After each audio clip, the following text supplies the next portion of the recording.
Alright, section 15.2, simplifying radicals. Okay, properties of square roots. Okay, let's take a look at these just very carefully. If you have two positive real numbers that are being multiplied, okay, inside of a radical, then you can split those up, because sometimes what's going to happen is one of them may simplify, the other one may not. And then, as you can tell from this one right here, if you have a fraction, you can also split it up that way as well. And this is going to be one of those things, once you see a few examples, it's going to click on really quick. Okay, a square root is considered to be in its simplest form when the radicand has no perfect square as a factor. Like I said, we'll just get right into this one just so you kind of see some examples. One more little thing here is, if x is a real number, then x squared equals x. I want to throw something into your head that will become more apparent as we go along, but this is also denoted as distance. Okay, that'll be more explained a little bit later, so don't worry. I just kind of want you to have that in the back of your mind, kind of just planting a seed right now. Okay, then notice here we've got x squared times y squared equals 4 equals x to the fourth. Well, we notice that whenever we add, going with our exponent rules, when you have two exponents with the same base, you can just go ahead and add the powers. Same thing here, same thing here. But notice when we take the square root of these, it goes back to its original, okay, here. Okay, which would make sense. I mean, if you had, like, say, a square and you had x squared times x squared, well, that's going to equal x to the fourth, and if I take the square root of that, it comes back to the original, which is that. Okay? Continuing on, let's do an example real quick. Alright, we have the square root of 48. Now, the square root of 48 is not a perfect square. As a matter of fact, it would be considered an irrational number. Okay, but what we need to do is to create two multiples that are going to create 48, but also, okay, one of those multiples has to be a perfect square. So let me show you what I'm talking about here. Okay, going back to our rule that says whenever we have a square root of AB, we can split that up and have the square root of AB multiplied by the square root of B. Well, let's go and just jump right into this one. What is some number that's a perfect square that I can also multiply to another number that'll create 48? And when we do this, we can get 16 times 3.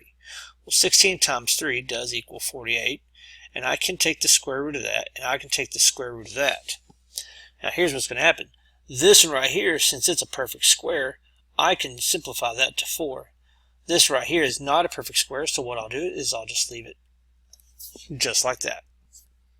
Simple as that. That's what it means by, notice how splitting it up, the A and B, that's what that means. Okay. So let's look here. Do another one here. Okay. This one's just a little bit different. Okay. Notice we have 64. Okay, well, 64, is it a perfect square? Well, luckily, yes it is. This is going to be a pretty easy one as far as that goes. So we're going to have 64 multiplied by, well, what's left in here? Okay, now here's what I like to do with these. And like I said, in class, I'll show you kind of a quicker way, but it's really up to you. Let's split these up where I'm matching the index. So if I got x squared and x squared, well, we know that x squared times x squared is going to be x to the fourth. Well, let's add in one more x. That's going to be to the power 1. That gives me my x to the fifth, and then throw in that y, because it's only x to the power of 1. Okay, well, we know that if we take the square root of this x, it's going to be able to get pulled out. If I take the square root of this x, it's going to be able to get pulled out. Okay, well, let's do that. Let's just remember that this right here and this right here, both of those are going to get pulled out. This right here is a perfect square. All that is, remember, one second here. I do not know why it does that to me sometimes.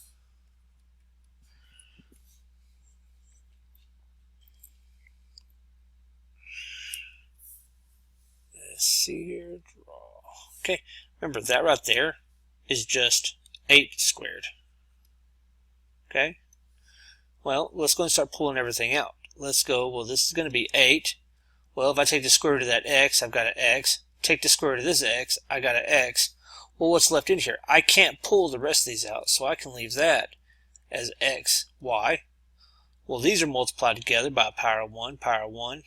Add those together, and I'm going to end up getting x to the x squared square root x y. Okay?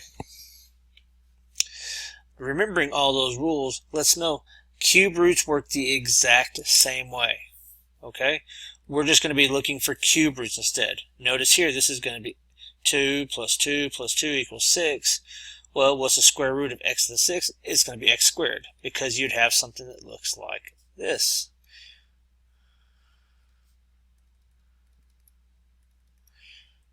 X squared, and x squared. Well, that equals x to the power of 6, like it shows us. Take the cube root of that, and you get x squared. Okay. All right. That's all for this. Let's jump into some Hawk's examples.